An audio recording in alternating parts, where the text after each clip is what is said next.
திருச்செந்தூர்ல 4 நாளைக்கு முன்னாடி கோயில் நிர்வாகி சூப்பரண்டை அவர் சூப்பரண்டுன்னு சொல்லியிருக்கிறாரு. காவலர் அடிச்சிருக்கிறாங்க.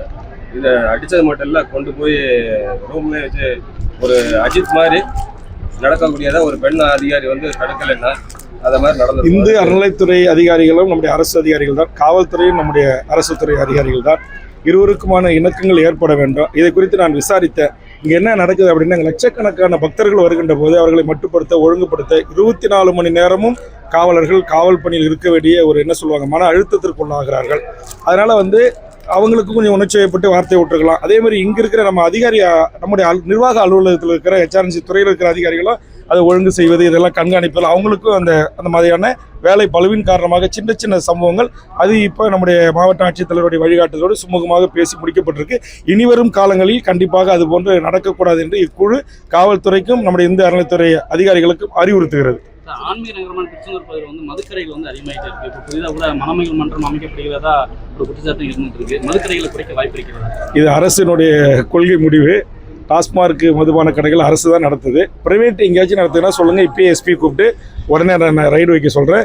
இல்லை எங்களுடைய அரசு துறை அதிகாரிகளை கூட அனுப்பி ஆய்வு செய்ய சொல்லலாம்.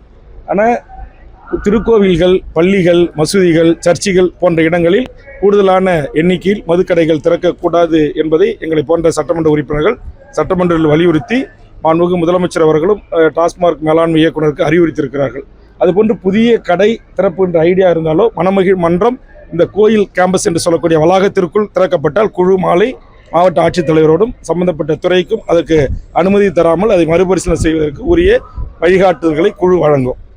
பொது தரிசன வரிசை மாதிரியே 100 ரூபாய் கட்டண தரிசனத்துக்கு கூட்டம் ரொம்ப ஜாஸ்தியாவே இருந்துட்டு இருக்குது. என்ன செய்யுது சார்? வசதி எல்லாமே இங்க ஃபெசிலிட்டிஸ் நல்லா இருக்கு, அங்க ஃபெசிலிட்டி இல்லை. இப்போ நான் சொன்ன இந்த 20% பணிகளும் முடிஞ்சிச்சுன்னா இன்னும் கிட்டத்தட்ட ஒரு 41 கழிவறைகள் கட்டப்பட்டிருக்கு.